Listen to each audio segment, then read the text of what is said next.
off our conversation, I'd like to ask you, we have all heard the saying that culture eats strategy for breakfast.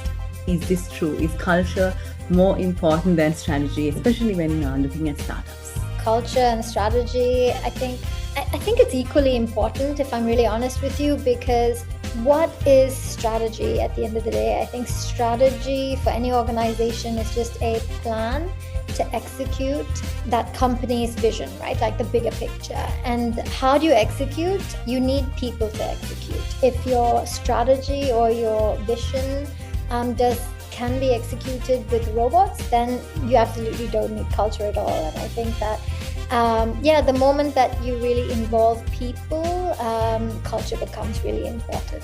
In addition to having a really great purpose and mission and your values, I think it's equally important to just be intentional about the culture you want to set. And as we spoke earlier about values as well, the values that you want in your business, right? What I use values for quite a lot is making decisions. It's really great for that. If you're caught in a position where you're really challenged in making a decision, I always fall back on our values. Does culture really eat strategy for breakfast? We asked Brindha Selvadurai about it. Stay tuned.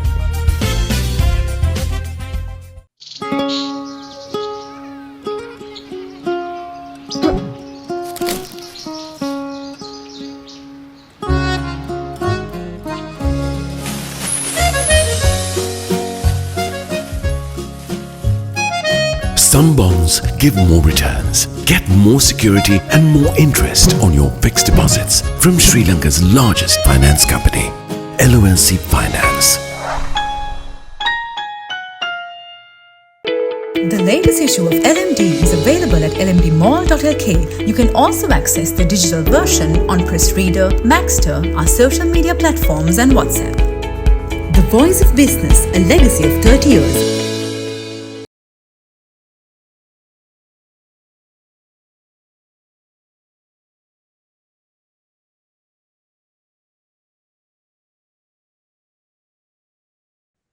Hello and welcome to LMDtv. The topic of conversation today is startup culture. And I'm here with the co-founder and director of Hatchworks, Brindha Selvadurai. Brindha, welcome to our show. Thank you so much. Thank you so much for having me. To start off our conversation, I'd like to ask you, a very open question, I would say. We have all heard the saying that culture eats strategy for breakfast. Is this true? Is culture more important than strategy, especially when looking at startups? When I think about culture and strategy, I think it's equally important, if I'm really honest with you, because what is strategy at the end of the day? I think strategy for any organization is just a plan to execute that company's vision, right? Like the bigger picture. And I think how do you execute? You need people to execute. And I think that if your strategy or your vision can be executed with robots, then you absolutely don't need culture at all. And I think that the moment that you really involve people, culture becomes really important. Just adding to that, I think also that culture is really a byproduct of your value system, right? Like at the end of the day, especially I think with early stage businesses, what tends to happen is that employees or any person looking in might think that, that's a really great vision or mission, or even like they have a really great strategy on how to execute that, but they might not align with your value system. And I can give you an example. Maybe, for example, you might be a startup that really wants to promote low-cost, high-quality education to underserved communities. And I think that that's a really great purpose. And you might take the risk and want to partner with them because you actually don't know what their culture is.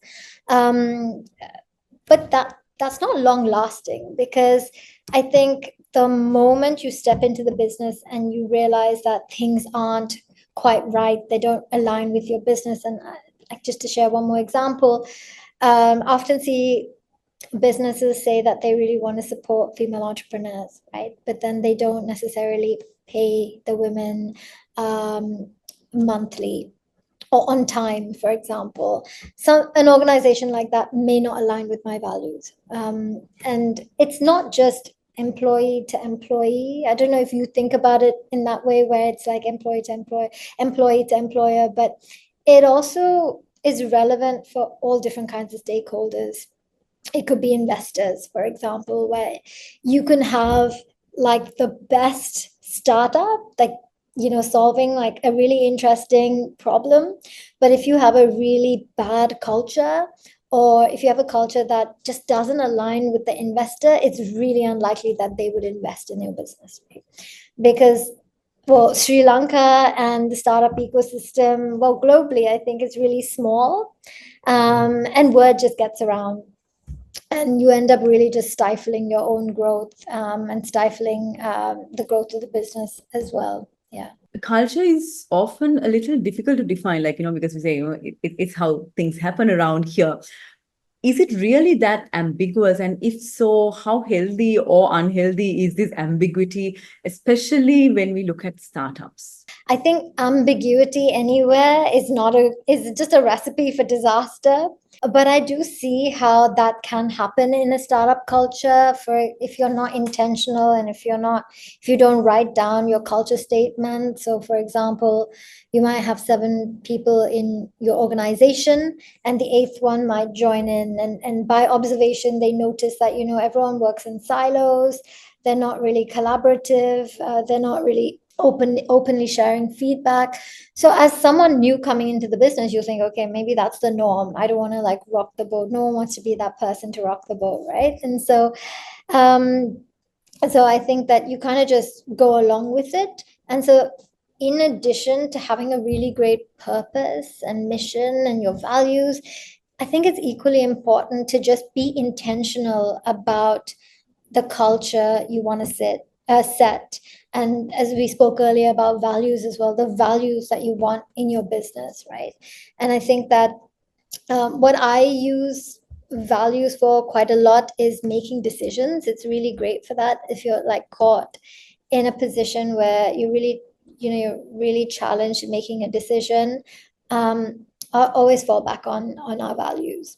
I remember like during COVID time, when our business dropped like 40% in revenue, and we would have to like lay off staff. That's when our culture kicks in, and we say, okay, one of Hatch's culture is be kind and be human, because at the end of the day, it's people to people, not like very transactional all the time. And so we were able to juggle things where we did not prioritize profit. We prioritize our culture to make sure that we were being kind and human to everyone that worked with us, and our community as well.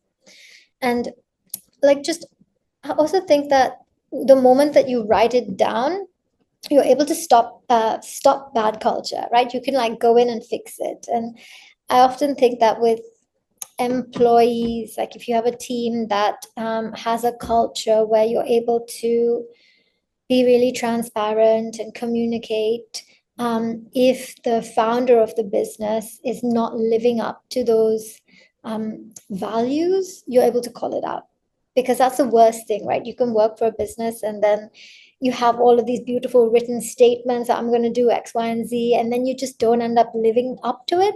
You lose people. Like, they don't want to put up with it anymore, right? So it's a great way. So if you're like getting derailed and you feel like, oh, okay, I had a good culture, now I'm a little bit further along, and then now it's turning into a really bad culture, you can call it out and you can fix it. That way you don't end up losing really good people as well. Brindha, you kept mentioning like, writing it down, setting the culture. And then also, I think you paved the way to my next question, where although the founder often would set the culture, it would also unintentionally and organically kind of evolve too. So in terms of startups, how should this decision be taken? Should it be put down by the founder and like kind of trickling down to the rest of the organization? Or should there be room for it to organically evolve as well? Yeah, I think when you're in a very, very early business and you're at the idea stage or early stage startups, that vision or like that culture has to come from the leader ultimately. It's their business, it's how they want to run things. And so I often think that what happens at the early stage of startups is that it's um, you lead by example, and so yeah, it does start with the vision of the founder on how they want to set the culture of the business. And if it's, again, when we're talking about ambiguity, again, if it's not written down, you just look at the leader and you think, okay, they're running the business in a certain way, so that's clearly like how they want to run it. So it does start there. And I also think it's okay for it to evolve, like as your team grows. Like, for example, like Hatch, we now have 23 people working for us, and I'd say that over the last 5 years, our culture has also evolved. It's evolved with me. I mean, I was in my 20s, late 20s, when I started, and I feel like I've grown and matured so much with the business. And so I think the way that the culture that we have with the business has evolved, and I'm okay with it evolving with the team as well. I think that can be really healthy, especially as we move through different stages of the business. But I think that one thing that I would usually do is that if I can see it like completely derailing, right, like completely going off track, where like we might have a culture where there's a lot of banter, joking, like a lot of familiarity. But when that just turns into abuse, for example, and like you take it a step too far, I think in those moments you have to bring it back, right? And then say, if you observe something, you need to say, okay, that's guys like that. We just don't do things like that. And it's important to correct bad culture. Yeah, I think that's important. That's a really valid example. Thank you. Thanks, Brindha, for bringing that up. It's time to take a very short break, but we'll soon be back to talk more about startup culture.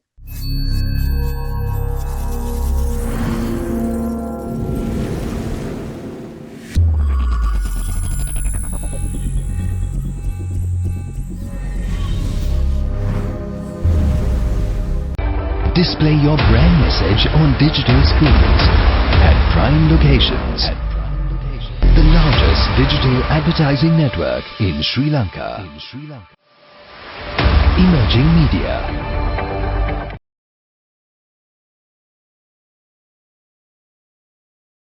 Welcome back to the show. We're in conversation with the co-founder and director of Hatchworks, Brindha Selvadurai. You mentioned certain traits like kindness being, ingrained in the culture.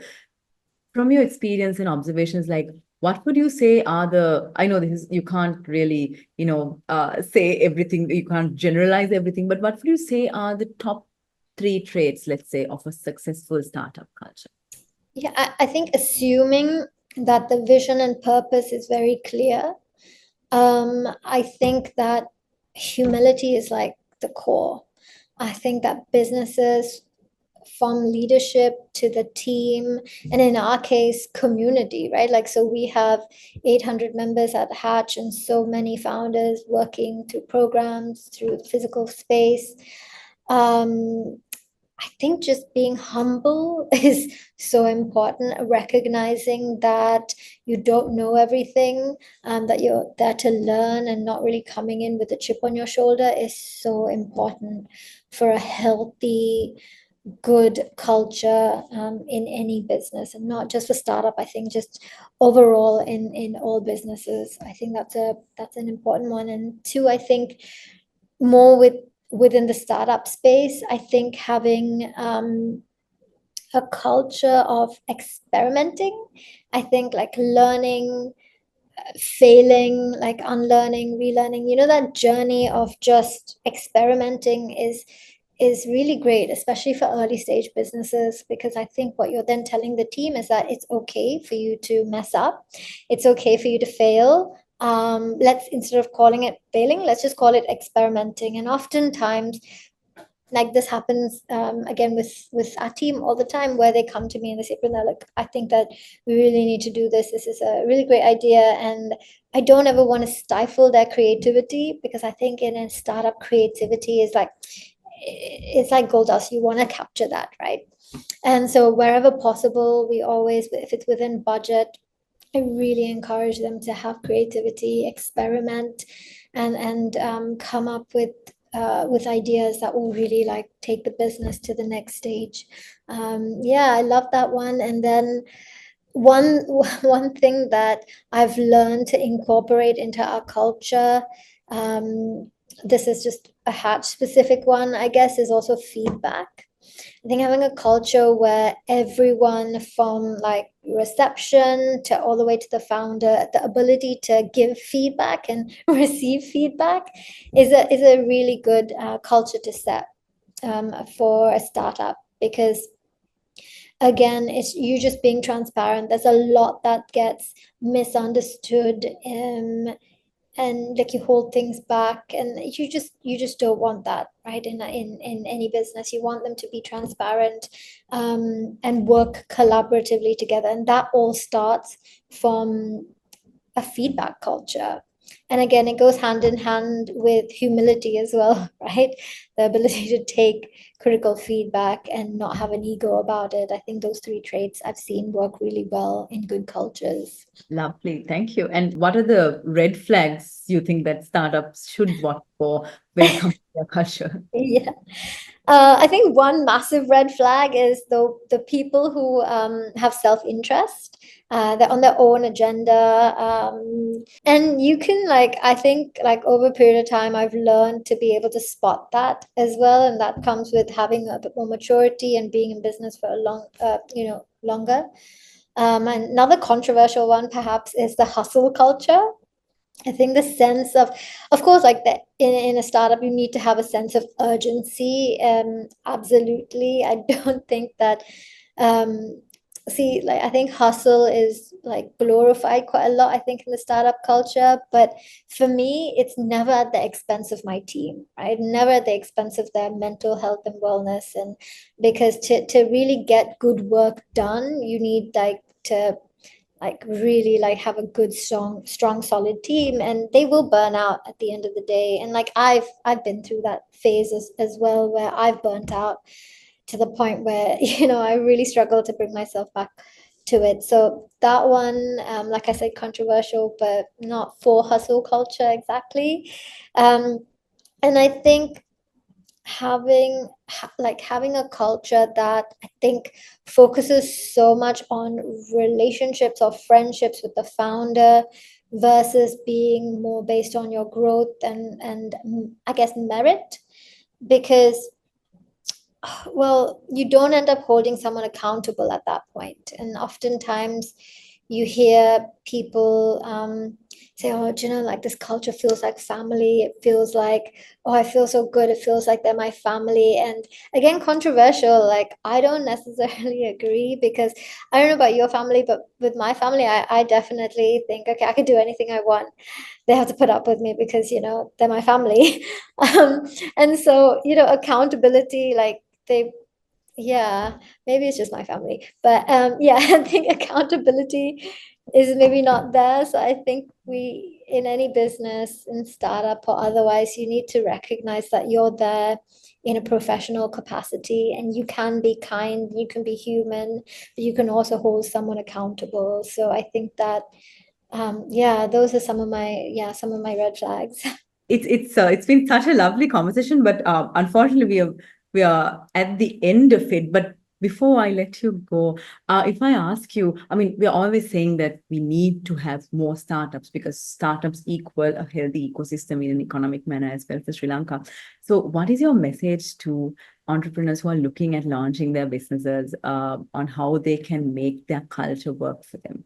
I think write down your culture. I think that's a good one. I think just write it down, because in the process of you writing it down, I think it gives you a lot of clarity as well in terms of how you want to run your own business. I think that's really important.